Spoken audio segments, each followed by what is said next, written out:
ပါအခုတို့လောက်ပါညီမမေတ္တာတရားကြီးခေလို့ပါမေတ္တာတရားကြီးမှာကောင်မဒီနေ့ကလည်းတွေ့မယ်တရားရုံးမှာသိကျလို့ပါမေတ္တာတရားကြီးကောင်မစပိုက်ရှားနေတာခေလို့ပါဆောက်လို့အားတယ်ကောင်မ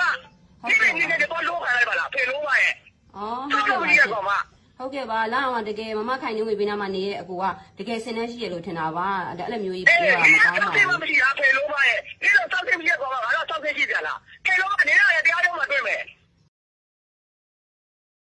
ခိုင်နေဝင်ရဲ့ပါရမီဖြစ်ပဲလို့ထင်ကြပေမဲ့လည်းမထင်ထားလောက်အောင်ရိုင်းဆိုင်တဲ့အတန်ဖိုင်တွေပါပေါ်ထွက်လာခဲ့တဲ့ကိုစင်မြောင်ခိုင်နေဝင်နဲ့ကိုစင်မြောင်တို့က LGBT ဇုံလေးဖြစ်ပြီးသူတို့နှစ်ယောက်ကြားမှာနားလည်မှုတွေနဲ့ရှေ့ဆက်လာခဲ့ကြတာပါ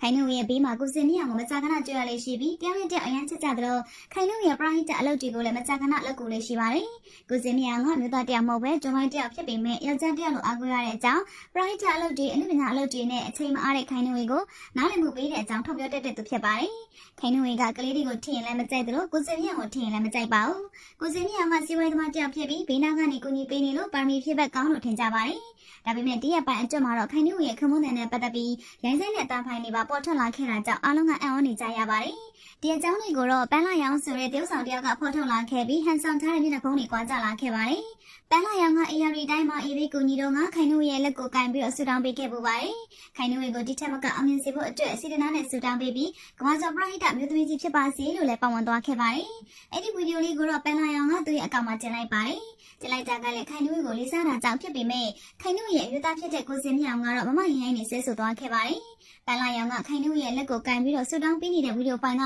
လူကြည့်များသွားခဲ့ပြီးဝေဖန်မှုတွေလည်းထွက်လာခဲ့ပါတယ်ဒါကြောင့်ကိုစင်မြောင်ကပန်းလာရောင်ကိုခွင့်ပြုချက်မရပဲတရားကောင်းလားဆိုပြီးပြဿနာရှာခဲ့ပါတယ်ပန်းလာရောင်ကမကြောက်မနာတာစကလုံးလေးနဲ့အပတရားပြောဆိုပြီးတော့တရားစွဲမယ်ဆိုပြီးတော့ချင်းချောက်သွားခဲ့ပါတယ်